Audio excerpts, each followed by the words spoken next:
మహిమ ప్రభావములకు కర్తవైన దేవ, మీ ఘనమైన ఫలమైన నామమును బట్టి మిమ్మల్ని స్తుతించి కీర్తిస్తూ ఉన్నాను. ఈ ఉదయకాలము మీ ప్రియ పిల్లలమైన మేమందరం కూడా మీ సన్నిధానంలో చేరి మా శిరస్సులు వంచి మీకు నమస్కరిస్తూ, తండ్రి, మా సమస్త దోషములు పాపములు క్షమించమని బ్రతిమలాడుకుంటూ ఉన్నాం. మీ అపారమైన కృప, మీ కృపా కనికరములు, మీ దయా దాక్షిణ్యములు మమ్మలను వెంటాడుతూ మమ్మల్ని రక్షిస్తూ నడిపిస్తూ ఉన్నాయి. దేవా, మీరు సహాయము చేయండి. ఎంతైనా మీరు నమ్మదగిన దేవుడు. మీ యొక్క కనికరము చేతనే మేము కనికరించబడితిమి. మీ దయ చేతనే మేము దయగలిగిన వారంగా ఉన్నాం. రాజా, సహాయము చేయండి. మీ కృప మా అందరి పట్ల, నా పట్లను, నా కుటుంబం పట్లను, వాక్యం వింటున్న మా ప్రియులు, మీ ప్రియ బిడ్డల కుటుంబాల పట్లను కృప చూపెట్టండి. ఏ కుటుంబంలో కూడా ఏ విధమైన ఇబ్బందులు లేకుండా సహాయము చేయండి. సంతోషము, సమాధానము దయచేయండి. ప్రతి కుటుంబంలో బిడ్డలందరూ ఐక్యతగా, ప్రేమగా, ఆత్మీయంగా ఎదుగుటకు సహాయం చేయండి. యేసయ్య నామంలో ప్రార్థిస్తున్నాను తండ్రి. Amen, amen. జూన్ మాసం 14వ తారీఖు 2026 ఆదివారం. నెహెమ్యా గ్రంథము 10వ అధ్యాయం 28వ వచనం. ఆ దినమున ప్రజలు ఒప్పుకుని చెప్పిన దాన్ని బట్టి ఒక స్థిరమైన నిబంధన చేసుకుని వ్రాయించుకొనగా, మా ప్రధానులు, లేవీయులు, యాజకులు దానికి ముద్రలు వేసిరి అని చెప్పబడి ఉంది. ఏది ఒప్పుకొన్నారో వారు దాని విషయమై ఏది వ్రాయించుకున్నారో అది స్థిరముగా ఉండటానికి వారు ముద్ర వేసుకున్నారు. మన జీవితంలో మనం కూడా ఎన్నింటినో ఒప్పుకొన్నాం. ప్రభా, మేము పాపము చేయమని, మా పాపాలు క్షమించమని, మమ్మలను పరిశుద్ధంగా జీవించటానికి కృపదయ చేయమని, మీ కొరకు మేము విశ్వాసములో స్థిరముగా, బలముగా బ్రతుకుటకు సహాయము చేయమని ఎన్నో ఒప్పుకున్నాం. ఎన్నో ఒప్పుకొని దానికి ముద్ర వేయించుకున్నాం. వాక్యము చేత ముద్ర, పరిశుద్ధ ఆత్మ చేత ముద్ర, యేసు ప్రభుల వారి ముద్రలు మనం వేయించుకున్నాం. వీటన్నిటి విషయమై మనము సంపూర్ణంగా అంగీకరించాం. ముద్ర వేయబడినటువంటి మనము ముద్రని కాపాడుకోవాలి. పరిశుద్ధ గ్రంథమైన బైబిల్లో నెహెమ్యా గ్రంథము 10వ అధ్యాయం 28వ వచనములో, దేవుని ధర్మశాస్త్రమునకు విధేయులగునట్లు దేశపు జనులలో ఉండకున్న తమ్మును తాము వేరుపరుచుకొనిన యాజకులు, లేవీయులు, ద్వారపాలకులు, గాయకులు, నెతీనీయులు అందరూ దేవుని దాసుడైన మోషే ద్వారా నియమించబడిన దేవుని ధర్మశాస్త్రమును అనుసరించి నడుచుకొనుచు మన ప్రభు అయిన యెహోవా నిబంధనలను, కట్టడలను అనుసరించుమని శబదము పూని ప్రమాణము చేయుటకు కూడిరి అని వాక్యము సెలవిస్తుంది.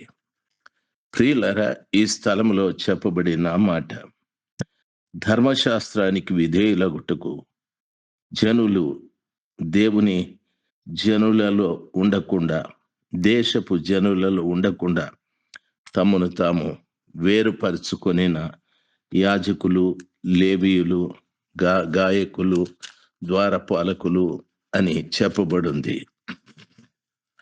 ప్రియులారా, గమనించాలి. దేవుని ధర్మశాస్త్రమునకు విధేయులాగా అవటానికి దేశపు జనులలో నుండి వారు వేరుపరచబడ్డారు. ఈ రోజున మనము కూడా దేవుని వాక్యానుసారంగా జీవించటానికి దేశపు జనులలో నుండి మనం వేరుపరచబడాలి. లోకపు జనులలో నుండి వేరుపరచబడాలి.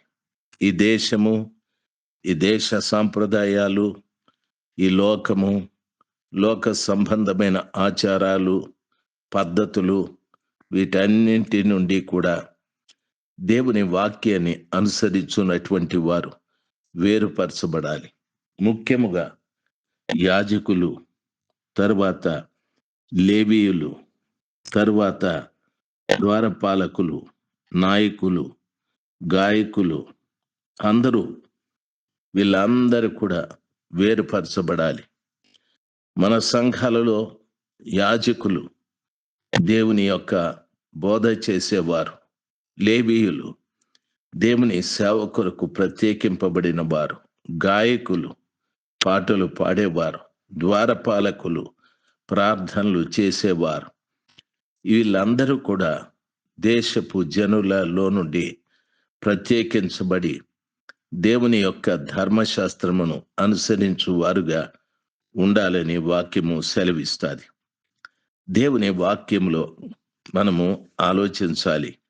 లేవియా కాండము 20వ అధ్యాయం 26వ వచనం, మీరు నాకు పరిశుద్ధులై ఉండాలి, నేను పరిశుద్ధుడను గనుక మీరు కూడా పరిశుద్ధులై నాకు స్వకీయ జనముగా ఉండాలి. మిమ్మను జనములలో నుండి నేను వేరుపరిచితిని అని వాక్యము సెలవిస్తుంది. ప్రభుల వారు మనల్ని ఎందుకు ప్రజలలో నుండి వేరుపరిచాడు అంటే ఆయన పరిశుద్ధుడు గనుక మనం కూడా పరిశుద్ధులై ఉండటానికి.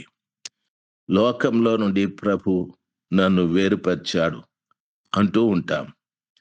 వాక్యం ఈ రీతిగా సెలవిస్తుంది, మీరు ప్రత్యేకింపబడిన వంశమును, రాజులైన యాజక సమూహమని. ఆ రీతిగా ప్రత్యేకించబడినటువంటి మనము రాజులుగా, యాజకులుగా ఉండడమే కాకుండా జాగ్రత్తగా మనం ఉండాలి. ఆయన ప్రత్యేకించింది ఎందుకు అంటే ఆయన పరిశుద్ధుడు కాబట్టి మనం కూడా పరిశుద్ధులుగా ఉండటానికి. పరిశుద్ధత లేకుండా ఎవరు దేవుణ్ణి చూడలేరు. వాక్యం ఈ రీతిగా సెలవిస్తుంది, మిమ్మను పిలిచినది పరిశుద్ధులుగా ఉండటానికని, అపవిత్రులుగా ఉండటానికి కాదు.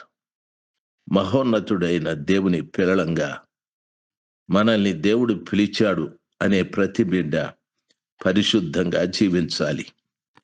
అది దేవుని యొక్క చిత్తమై ఉంది. నిర్గమాకాండము 28వ అధ్యాయం 1వ వచనంలో అహరోనును అతని కుమారులను యాజక సేవ నిమిత్తమై వారు ప్రత్యేకించబడాలి అని చెప్పారు. ప్రియులారా, దేవుని యొక్క యాజక ధర్మాన్ని నిర్వర్తించటానికి ఆ దినమున అహరోనును దేవుడు యాజకుడిగా చేశాడు. ఆయన పిల్లలు కూడా ప్రత్యేకించబడాలి. ప్రభు పిల్లలుగా మీకు నా మనవి, ఈరోజు చాలా మంది సేవ చేస్తున్న దైవజనులు ఉంటున్నారు. ఆ దైవజనుల యొక్క ప్రత్యేకత, ఆ దైవజనుల యొక్క ప్రతిష్టత, ఆ దైవజనుల యొక్క సమర్పణ, దైవజనుల యొక్క దర్శనము, పిలుపు అన్నీ చాలా గొప్పగా ఉంటాయి. కొందరు వారి పిల్లలు చాలా ఘనంగా చేస్తూ ఉంటారు. మరి కొందరు పిల్లలు దైవ సేవకులకు తగినట్టుగా లేరు. వారి ఇష్టానుసారంగా ప్రవర్తిస్తూ ఉంటారు. షిలోహులో ఏలీ ప్రవక్త ఉన్నాడు. అయితే ఆయనకున్న 2 పిల్లలు వారి ఇష్టానుసారంగా ప్రవర్తించారు. బైబిల్ ఈ రీతిగా సెలవిస్తుంది, ఏలీ కుమారులు యెహోవాని ఎరుగని వారై బహు దుర్మార్గులుగా ప్రవర్తించారని.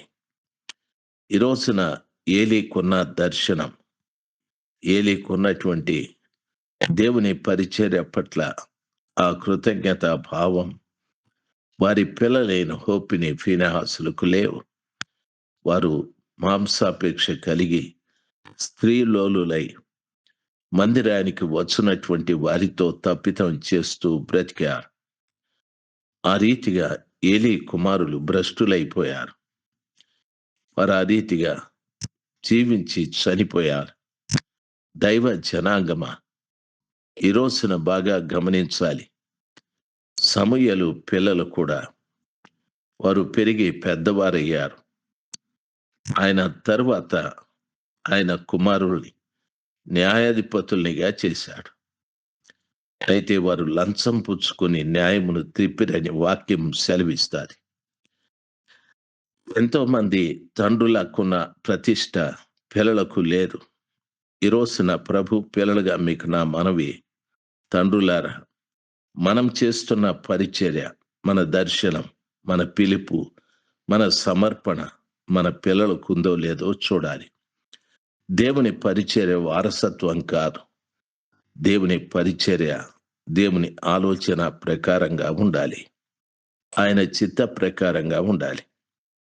ఆ రీతిగా ప్రభు పిల్లలైన మనము జీవించి ఘనమైన పరిచర్య చేయదముగాక. వేరుపరచబడిన బిడ్డలుగా ముందుముగాక. ఆమెన్. 28వ వచనమే చెప్తూ ఉన్నాను.